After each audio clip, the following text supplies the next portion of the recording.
Hello viewers, we're very happy you could join us again today on Malaika, the talk show for African Christian women, but also touches the lives of every Christian out there. Today we talk about suicide.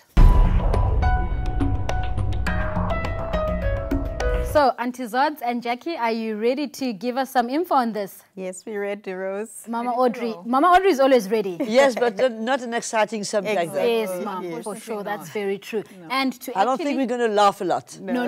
I don't think so as well. And we've got a doctor with us who is going to help us get into the deeper medical side of it. Dr. Stesuk, thank you so much that you could be with us today on the program. Great pleasure to be here. Wonderful. So, viewers, most of us have been affected by suicide somehow, or we've heard issues about it. And today we'll try to unpack this issue as much as possible. Before we go into much detail, let's take this time to hear the overview from Jackie.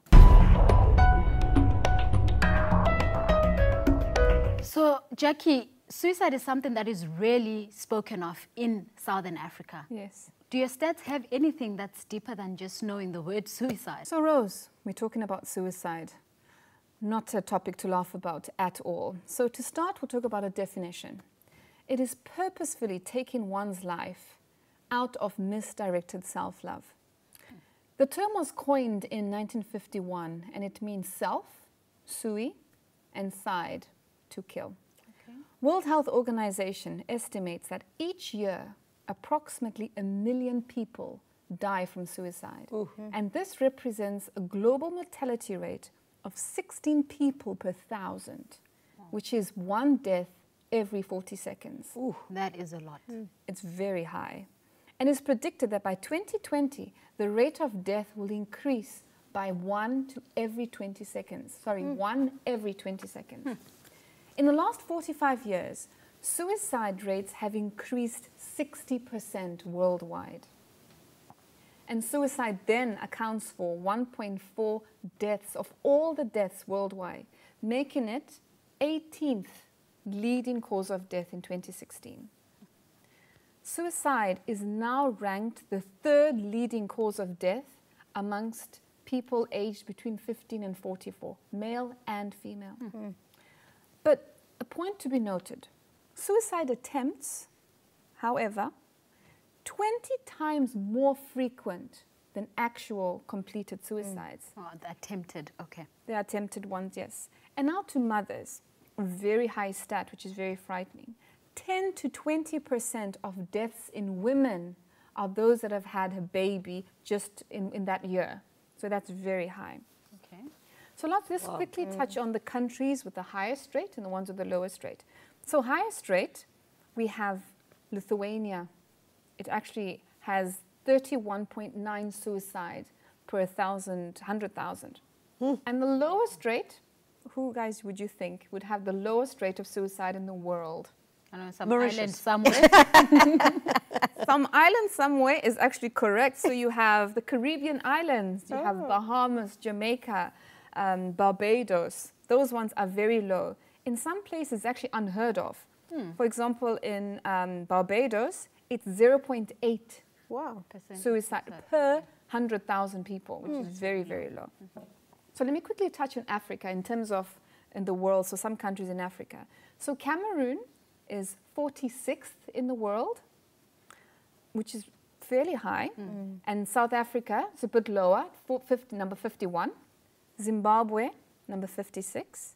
And Kenya is way down there, number 155. Okay.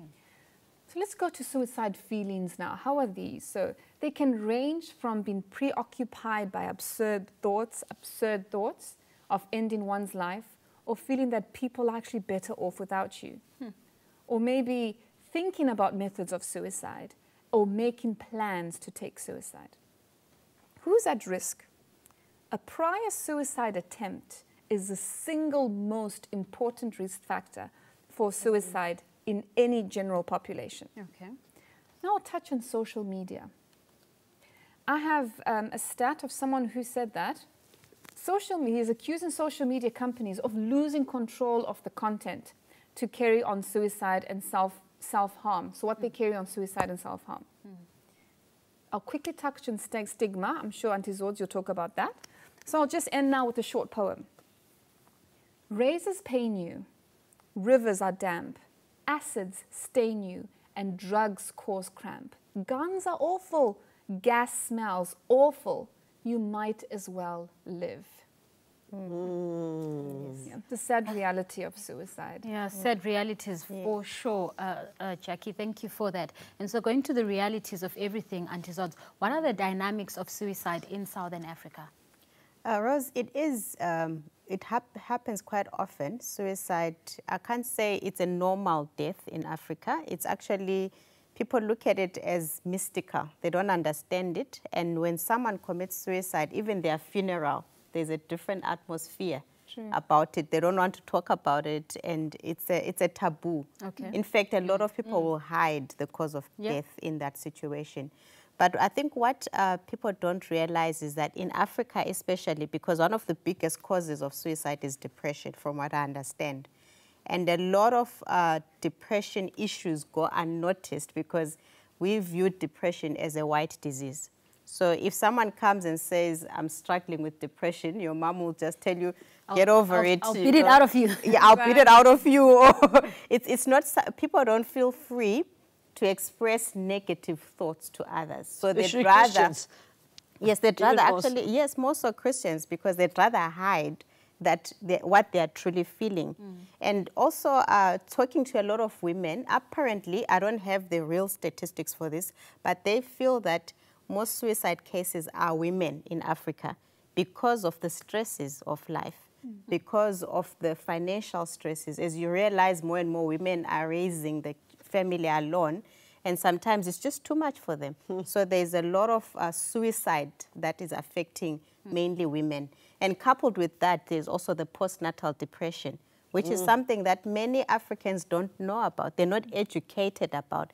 And I'm talking about people that have gone to school, but they don't actually realize that you can suffer from postnatal depression and that it can be cured. I think, so this goes on without being treated, or the woman doesn't get help, and it can lead to hopelessness and suicide. And I've got something that I would like to ask the doctor, because I was talking to a young lady, which it boggled my mind, because she's beautiful, she's at the height of her career, she's doing well, but she's suffering from depression. And she's an African girl, which is not something that we used to.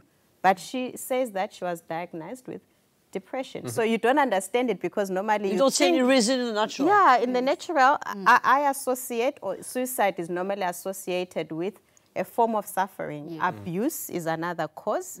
Obesity is another cause in women, where people just feel, I'm not good enough, I can't carry on, I can't live like this, that love for your body is finished. So in Africa, I think there's a big misunderstanding, and people don't pick it up soon enough or even acknowledge it. So that's how it ends up now. At the point of suicide.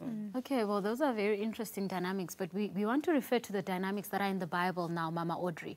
What do we know about suicide in the Bible? Is there any stories? Was it ever a sin? What do they call it? You know, the Bible doesn't quote the word suicide. Okay. We never read that in the Bible. Okay. But we know that in the Old Testament, we found 7 cases of suicide, and 4 of which we all know about. That's like when Saul killed himself because his armor bearer would refuse to put an end to his life. Then the armor bearer, when he saw that Saul was dead, he killed himself. Then we all know the story of Samson, who at the height of his career did the greatest thing of his life, but at the same time he took his life. But the Bible doesn't speak of suicide. We see these cases and it just says, you know, he killed himself, he said this. Okay. He used a sword. And in the New Covenant, of course, we know the case of Judas. Okay. The only one that we know about that took his life purposely, like Jackie said. And but that's another story.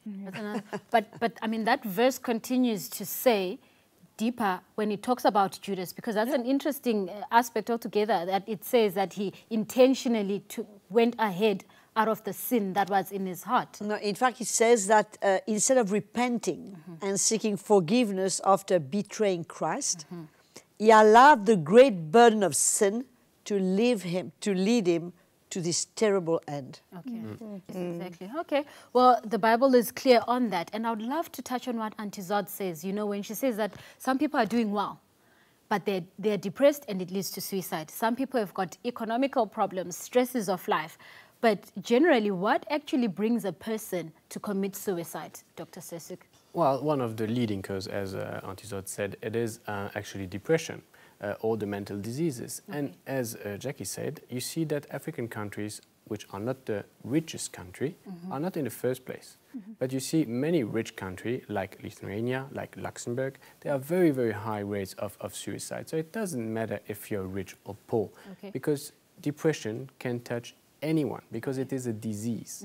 It's not like you do it on purpose to be depressed. And it's not because you have done a failure or you have done something wrong that you are depressed. You can have everything and really feel bad. And actually that's a disease. So as soon as you have those symptoms of that disease, you have to talk about it. And the symptoms of depression are what we call anhedonia. It means you don't take pleasure in anything. Abulia, which is you don't want to do anything. And anorexia, you don't even have hunger. And those people really suffer. They don't play tired. They are tired. And you can't tell someone being depressed, come on, get up, get out, you'll feel better.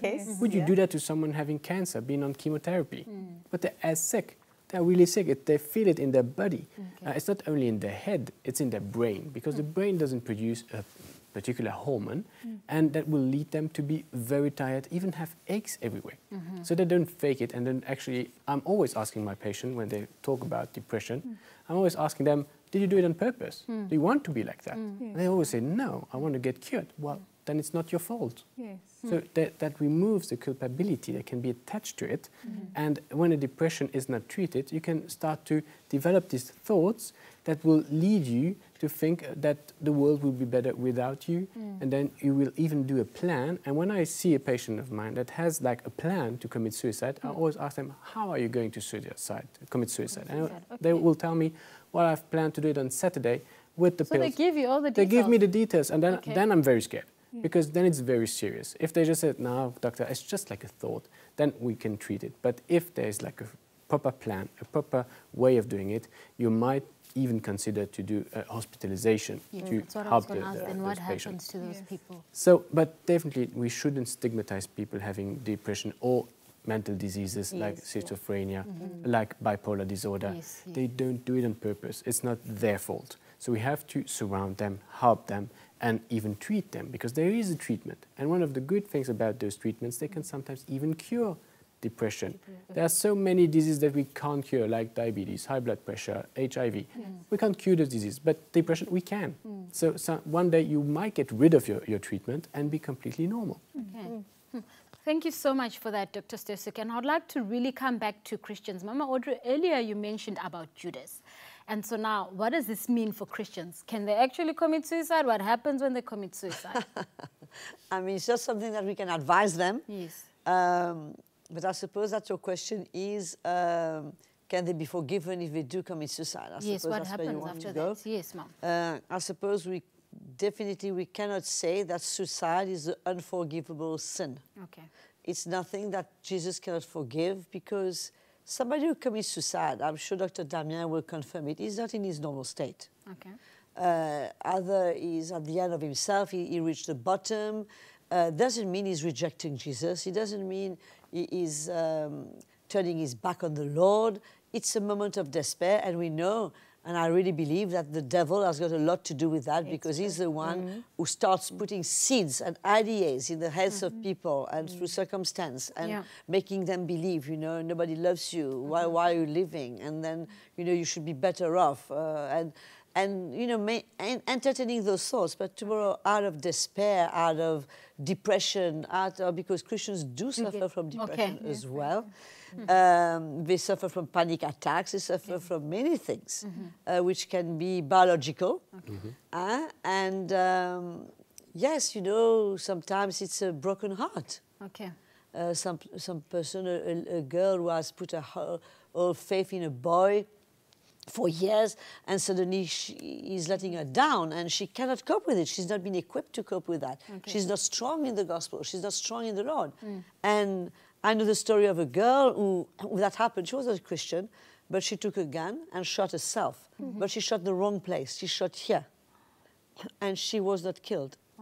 Her whole face was blown into pieces. She lost part of her brain, but she was not killed. It was just out of a broken heart, and it was just crazy. And she says it was stupid of herself, but it was like spontaneous. She didn't even think about it. She just did it. So we can't say that, you know, somebody who has committed suicide is going to hell. I believe that, you know, God is the one who judges. He judges the heart of the people, the state they are in. And Zola did mention the funeral. I know in many churches, they sort of shun from that. you know, they take like a distance. They don't identify. They don't want to. They don't give the normal funeral service, and that's not fair. Because it might be somebody who has served the Lord. I know Christians who have committed suicide, who are great people. But what happened, I wasn't there to help them. Maybe if they had somebody to help them on that day at that time, it would have been different. So I don't think we can put a cross and say that somebody who committed suicide is going to hell. I think that's going very far. Okay, thank you for that clarity, Mama Audrey. But Auntie Zods, who is mainly affected by issues of suicide in Southern Africa? I think, as I mentioned earlier, especially the mothers, the women, are very much affected by suicide because of the pressures that they go through. But besides that, young people. It's actually a growing trend now among young people because we're seeing a lot of children growing up alone, orphans, they have nobody. And it's like there's a hopelessness that comes with that. And also for the more affluent young people, their exposure to online gaming can also be a problem because sometimes it can actually become a trend. Because if we've noticed lately, there's a lot of movie stars who are talking about how they're going through depression, and they make it sound like a phase. It's like a fade, like a fashion. And young people who are online, they also want to identify with these people, and then it leads them to those thoughts. And social media can actually be a problem. And if I can just add something, if you don't mind, you know, the church is so fake. How so? People are not, there's no room for somebody to say, I feel bad, I feel down, because that is a negative confession. That doesn't go with the faith. So even though you feel bad, you feel down, how are you? I'm fine, praise the Lord. And you are wearing a mask. But deep down, nobody is addressing your issue. And you do not have the freedom to share that, because obviously there will be a cross on you. That girl, she's got no faith, she's this, she's that, she's the other. And the Christians are so used to wear masks that they cannot be themselves and they cannot be real. And this is sad, because Jesus accepts us the way we are, in our weakness, where we're struggling. And this is, I suppose, one of the many reasons that would cause the Christians to go to the end, because all the way, she had nowhere to share it with. Nobody. So there's a gap there that is missing, that is causing a lot of loopholes for young people and people in general. And now for Christians, they self-harm because of all these online things that are happening. Mama Audrey, what can be said to Christians regarding that? Beware of internet, because, you know, these people are so clever. Parents must be very careful about what their children are playing with on internet. And reduce as much as possible the screen time and the freedom to just surf on internet the way they want, when they want, because there are terrible consequences to that, because there's such an organization behind internet that's beyond us. But Dr. Stacey, medically, how is this possible? This self-harm just from watching something on the internet, how is this possible? Well, it's like a mind manipulation. And very often you start with when your self-esteem is diminishing. So you feel bad, and then you feel bad to feel bad. And actually, and that's exactly what Mama Audrey said, it's actually, they won't even feel the freedom to say, I feel bad. They're condemned. Yeah, exactly. Especially among young people. And that's so important. You know, very often we hear that when we see the family of the person who committed suicide, they said, we would have never guessed. You hear that every time. But did they ask how he was? or she was. And that's very important, just to surround those people. And always, you know, when you're living with someone being depressed or having a mental disorder, try to surround that person. Try to show him interest in his life and no judgment. Because if he feels he's judged, he will never reveal what's inside his heart. So he will always keep it for himself. So, you know, when some of my patients come to me and they explain to me how they really feel, I say, well, I don't judge. I understand your feeling and I'm just there to help. I know the first therapy is actually to ask someone, how are you? And to really ask, not just, hey, how are you? Genuine interest. Genuine interest. Exactly. That's what we call supportive therapy. And that's the first question we ask, how are you? And then if they are actually able to express their misfeeling, to express how bad they feel, then we can actually help them and then surround them and then seek professional help with psychologists, psychiatrists, doctors, any physician that might help. Okay, so from what we hear, I mean, Auntie Zod's mentioned how celebrities are going on rampant of suicide and all of that stuff. I mean, I know we've gone to the extremes where some celebrities go through depression and almost being suicidal, and then they blame it on, oh, I think I'm being called to be a sangoma and go and be a traditional healer. That's what they mostly believe. It's what I've heard, it's what I've seen in South Africa. I mean, then is that denial? Is that something then, does that mean really something medically is wrong, or are they trying to blame it on something else and not really accept it? Well, it can be another disease that we call delirium, because sometimes, and especially as Zodra said, when you have what we call the postpartum depression, you can develop what we call a delirium, and then you even have like thoughts that your baby would be much better if he was dead. And then that can even cause to killing your own child.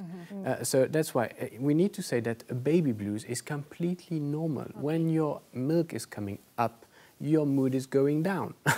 So the more you have of these hormones that produce milk, like prolactin and all these hormones, you will have mood swings. Ladies, you all had mood swings during your periods. That's completely physiological. That's normal. That's biological. So it's not your fault. It's just your hormones. So when you have like a baby blues that lasts more than what it should last, then you should definitely tell your husband or tell your partner, then he can actually help you to see a doctor to see if it needs to be treated. Or even your doctor. And your doctor, exactly. You know, I always tell my patient before they go into the hospital to have their babies, I always tell them, you will have a baby blues. You might feel like rubbish after the third day, because it comes nearly around the third day. And then you will feel it. I just tell them it's normal. So it makes it bit easier, and so they don't tell themselves, well, I'm a bad mom because I feel they feel like they want or to there's cry. something else wrong with me. Okay. So there's nothing wrong. It's completely normal. So, but if you see that it lasts too long, and then if you see that there are like somehow weird hallucinations, or they see something weird, or they hear something, or they have weird thoughts, or what we call a delirium, then you should immediately address it to their doctors, because it has to be treated.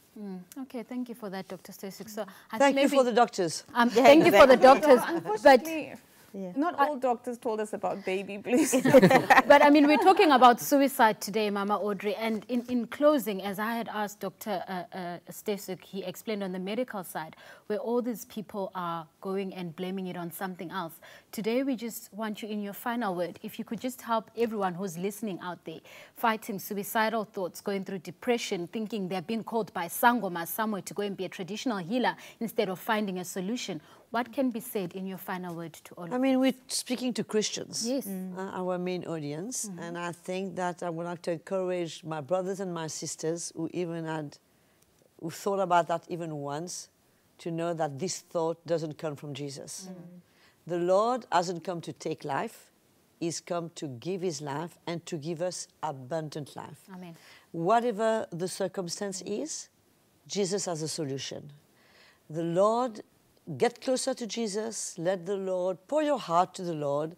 Feel his love for you, because the Lord has a plan for you, and you are much better off living than dead today. So there's no reason for you to give up on your life and to give up on the Lord, because all that you can have as a thought about God not loving you because you're not nice, this is all lies of the devil. He's the one who wants to take your life. In fact, he wants you to believe that you want to take your life, But it's not you want to take your life. He wants you to take your life. Who, the enemy, is that who? Yeah, the enemy wants you to take your life because it will bring reproach on the gospel, it will bring broken hearts around you, it will bring suffering around you, because I'm sure there are many people who love you and who will miss you. So it's not a point. Suicide is not a solution. If you've got these thoughts, speak to someone. Speak to us. Yes. Speak to Dr. Damien. We are here to help you. But that is not a solution. As I said earlier on, that girl I've learned about who tried to commit suicide, at the end of the day, she went through terrible operation. They had a heart, a facial transplant. Looked like somebody else in the end. But she says she realizes that she would have done the biggest mistake. Don't let yourself go. Seek for help, even at the last minute. I know somebody, the rope was hanging on the roof. He was ready to go. And a Christian stepped in and invited him. And he spared him, and he's still alive today. So it's not a solution. There are real solutions in Jesus. Exactly. The love of the Lord, the plan of the Lord, the family of the Lord, the Word of God, the Holy Spirit. There is plenty of things that the Lord has got great things for you ahead. So trust in Jesus. Commit your life unto Him. And just have even a little bit of faith. And let Him restore you and build you. If that boy has let you down, Jesus didn't let you down. His plan will still prevail. Exactly. Amen. Thank you so So much. just feel the love of the Lord today and know that this is not The end. the solution for you, for anyone. And even those who don't know the Lord, if you don't know the Lord and you've got these thoughts, it's time for you to know Jesus. It's time for you to give your life to Jesus and let Jesus change your life and give a meaning to your life. Hallelujah. Well, thank you so much for that, Mama Audrey. That was a good ending to our discussion today. Thank you so much, Dr. Stursuk, for being with us, and obviously to my co-host. And I would really like to appeal to everyone out there that is listening, especially to our communities that think this is a taboo. People, there is hope. It's real. Don't shun away from it. Don't hide it, because you could be hindering a life from actually going very far. And there's nothing to do with sangomas. It's nothing to do with their past or anything. But they need the love of Jesus. They need medical attention. And if you're out there and you're going through all of this, please speak to someone. But also share with any of your friends that you know may be going through this. Write to us. We've got a doctor here. We've got Christian counseling. Please write to us as on the screen. You have got our contacts, even on our social media pages. We'll be happy to hear from you and somehow assist. So until next time, viewers, thank you for joining us and goodbye. Thank you so much for joining us on the program today. We were very happy to have you, and we've got lots more interesting topics to discuss on Malaika. But to stay up to date, you need to subscribe. As on the bottom of the screen, just click that button, to stop me from talking. Click it and see you soon.